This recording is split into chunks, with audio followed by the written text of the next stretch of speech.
de ce garçon, dont le nom n'est pas connu, a fait miséricorde à son fils. Ce papa a fait miséricorde. Ce garçon-là, le nom n'est pas connu. Même le père, le nom n'est pas connu dans la Bible. Mais le papa a fait miséricorde à son fils. L'enfant était venu lui demander pardon. Après avoir tout gaspillé, il est revenu à son père.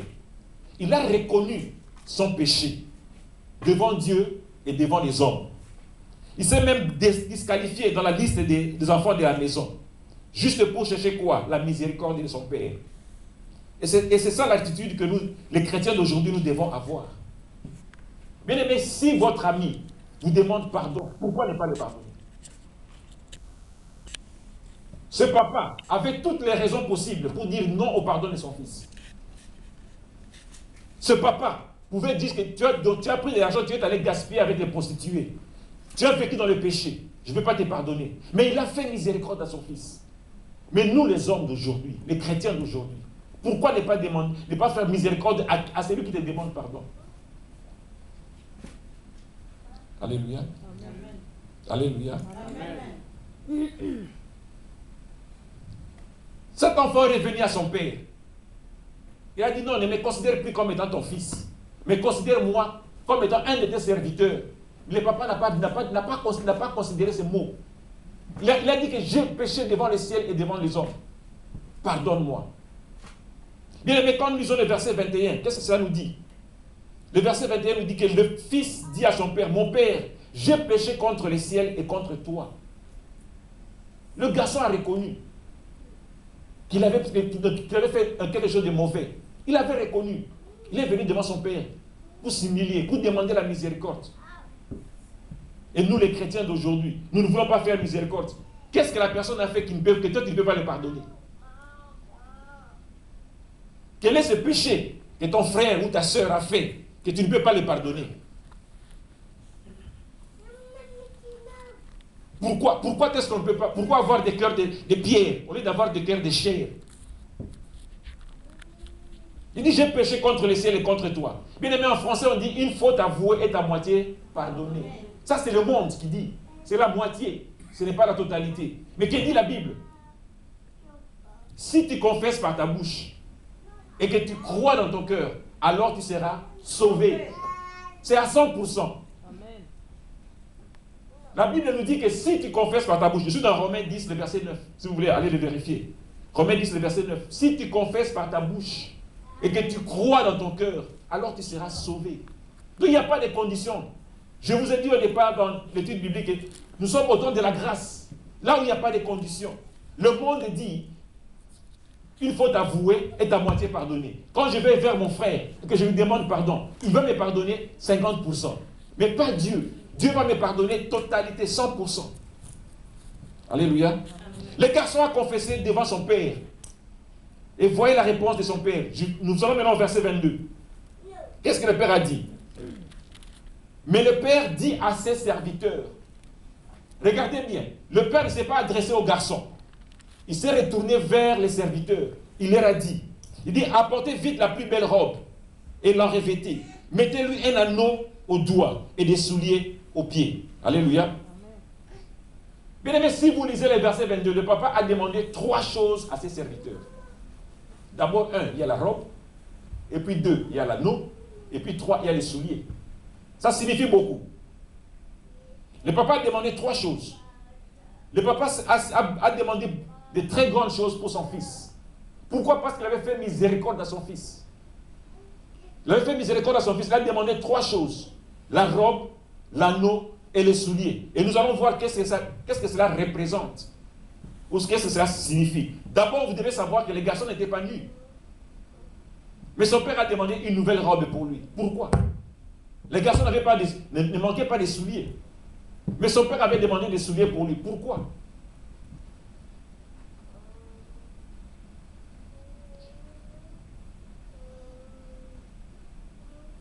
En français, on dit l'habit ne fait pas le moine. Mais si vous vous arrêtez là-bas, la phrase n'est pas complète. Mais elle se complète par un moine est reconnu par son habit. Donc, si le papa avait demandé une nouvelle robe pour son fils, c'était parce qu'il voulait changer l'identité de son fils. Le papa voulait changer l'identité de son fils. Alléluia. Aujourd'hui, je vais vous donner un exemple. Si on voyait un militaire entrer ici en tenue civile, et quand il arrive là-bas, il dit que je suis policier ou je suis militaire, on va mettre des doutes. On va lui demander de nous montrer sa carte pour confirmer qu'il est militaire ou qu'il est policier. N'est-ce pas? Mais s'il est en tenue militaire, dès qu'il entre là-bas, tout le monde sait que celui-là, c'est un militaire. Un moine est reconnu par son habit. Nous tous, nous avons vécu la semaine passée l'élection du pape. Quand il a été élu, on lui a donné une nouvelle habit. C'est-à-dire une nouvelle identité. C'est-à-dire une nouvelle personne. Il avait changé de personnalité. Si on va plus loin, il change même des noms. C'est comme l'histoire de Jacob. Nous connaissons dans Genèse 32, à partir du verset 26 au verset 28. Bien aimé, Jacob avait lutté avec Dieu. Pourquoi? Parce qu'il cherchait la miséricorde de Dieu. Jacob voulait que Dieu puisse changer son identité. Dieu puisse changer sa façon de vivre. Dieu puisse donc changer dans le mensonge qu'il avait, les tricheries qu'il avait. Alors il devait lutter avec Dieu. Il devait dire, donc tu dois me bénir. Tu dois changer mon identité. Et à la fin des comptes, qu'est-ce que Dieu a fait? Il a changé son nom. C'est-à-dire qu'il lui avait donné une nouvelle habit. C'est-à-dire qu'il avait revêtu d'une nouvelle robe. Ça, c'était l'identité de Jacob. Il avait changé. Il a changé de Jacob en Israël. Alléluia. Alléluia. Bien aimé, Jacob signifie il talonnera. Nous tous nous connaissons, quand Jacob était né, il avait tenu son frère au talon. Et c'est comme ça qu'on lui avait donné le nom de Jacob. Parce qu'il avait talonné son frère. Et pourtant, Israël signifie que c'est lui qui a lutté avec Dieu et qui a vaincu. Vous voyez maintenant que si l'ange de Dieu n'avait pas changé le nom de Jacob, Jacob serait toujours derrière son frère. Ou en fuite de son frère. Mais l'ange devait lui changer le nom parce qu'il était maintenant devenu vainqueur. Il avait changé de robe. Il avait changé de situation. Il avait changé sa façon même d'agir, de penser ou de vivre. C'est pourquoi, maintenant vous allez comprendre pourquoi est-ce que le papa du garçon, de l'enfant prodige, avait demandé à ses serviteurs de lui amener une nouvelle robe. Parce que le garçon devait changer d'identité. Il devait prendre une nouvelle forme, une nouvelle habitude. Si le garçon avait un nom, probablement la Bible devait le mentionner. On devait changer son nom aussi. Mais comme le nom n'était pas connu, alors on nous fait sortir la robe. Un anneau, c'est quoi? Un anneau, ça représente une alliance. La bague que je porte là, on appelle ça bague d'alliance. On appelle ça aussi anneau. N'est-ce pas? Ça, un anneau, ça représente une alliance. Quand le papa a demandé à ses serviteurs de lui amener un anneau, de mettre à ce garçon un anneau, le papa devait renouveler son alliance avec son fils. Le papa est venu renouveler son alliance avec son fils. C'est exactement l'alliance que Dieu a avec nous les hommes. Quand il a envoyé Christ pour mourir, afin que vous et moi, nous soyons sauvés. C'est exactement l'alliance que Dieu a fait avec le peuple de Dieu, avec nous les chrétiens. Le papa a demandé un anneau parce qu'il voulait renouveler son alliance avec son fils. Il dit que tu seras toujours mon fils. Quel que soit le mal que tu as fait, quel que soit le péché que tu as commis. Bien aimé, c'est pourquoi jusqu'à aujourd'hui, Dieu ne nous rejette pas. C'est pourquoi Dieu ne nous rejette pas. Parce que certains parmi nous ici, avec tout le mal que nous avons fait dans ce monde, si Dieu était encore le Dieu d'Élie, on ne serait pas ici aujourd'hui. C'est par sa grâce. Pourquoi? Parce que Dieu nous a scellés d'un anneau. Et l'anneau que Dieu nous a scellé, c'est le Saint-Esprit. Je vous donne déjà la réponse du devoir. Alléluia. L'anneau que Dieu nous a scellé avec, c'est le Saint-Esprit. Le papa avait demandé un anneau, c'est parce qu'il devait dire à son fils, il devait faire une alliance avec son fils, que tu resteras toujours mon fils, quel que soit le mal que tu viens de faire. Ce n'est pas le pardon. Ce n'est pas le matériel qui est important. Ce qui est important, c'est ton âme. Alléluia. Alors, au verset 24, il dit que mangeons et buvons, car mon fils que voici était mort, il est revenu à la vie. Il dit mon fils, il n'a pas dit le serviteur. Mais l'enfant a dit, enlève-moi dans la liste des enfants, mais fais que je sois le fils que ton serviteur. Il lui a dit non, tu n'es pas mon serviteur, tu es toujours mon fils. Alléluia. Ici, nous remarquons que le père s'est réjoui.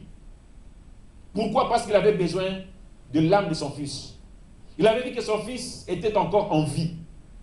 Il n'était pas concerné au bien matériel qu'avait gaspillé son fils, mais plutôt à la vie de son fils, à son âme. Il était dans les ténèbres. L'enfant est revenu à la lumière. La Bible nous dit qu'il y a de la joie au ciel si un pécheur se répand. Luc 15, le verset 7. Luc 15, le verset 7. Il y a de la joie au ciel si un pécheur se répand. Juste un pécheur qui se répand. Si vous demandez pardon à Dieu pour un mal que vous avez commis, pour un péché que vous avez commis, bien aimé, il y a de la joie au ciel. Il y a la fête au ciel. Mais pourquoi est-ce que si votre frère ou votre soeur vous demande pardon, vous ne pouvez pas le pardonner? Bon, maintenant, quelle est l'attitude du ciel par rapport à vous? Parce que vous venez me demander pardon. Vous venez demander à Dieu pardon. Père, pardonne-moi. Mais je ne peux pas pardonner mon frère. Quelle sera la réaction du ciel par rapport à moi? Est-ce que vous comprenez à peu près? Alléluia. C'est pourquoi je vous ai donné au départ la grenouille qui était sourde. Fermez les oreilles. Elle est arrivée à sa destination. Alléluia. Bien aimé, la miséricorde ne regarde pas les biens matériels, mais plutôt la vie humaine d'abord. La vie d'abord humaine. Dieu n'a pas regardé ce que l'homme avait, mais plutôt son âme. Jésus-Christ est mort pour le salut de nos âmes. Dieu n'a pas regardé les jardins qu'il avait donnés à l'homme. Dieu n'a pas regardé tout ce que l'homme pouvait posséder, mais il a regardé d'abord l'âme de l'homme. Jacob était plus concerné sur le salut de son âme pour chercher dans cette repentance. Il avait préparé un grand cadeau à son frère. Il avait obtenu la miséricorde de Dieu, mais maintenant il voulait encore aller obtenir la miséricorde de son frère, Esaü, qu'il avait volé les bénédictions. Vous connaissez l'histoire. Dans Genèse 33, les versets 8 à 11. Alors quand il devait revenir dans sa patrie, dans son village, il devait rencontrer son frère. Bien aimé, Jacob avait cherché la miséricorde de son frère. Il avait préparé un présent, des matériels. Il avait préparé des cadeaux. Mais son frère n'a pas regardé les matériels. Il lui a pardonné. Il a obtenu sa miséricorde. Il a regardé l'âme de son frère.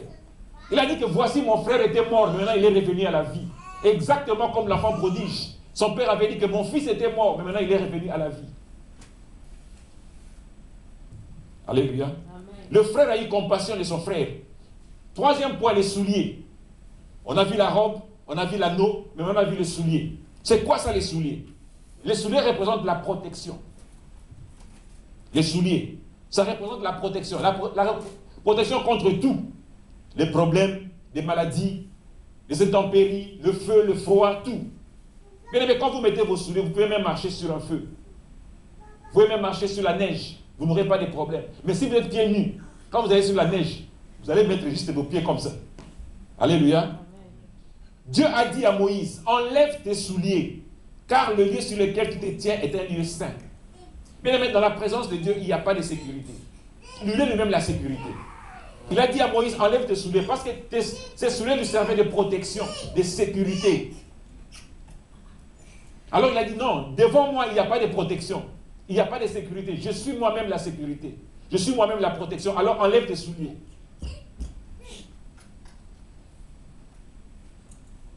Ce garçon avait besoin d'être protégé contre tous ceux qui devaient le suivre à son retour dans la maison de son père.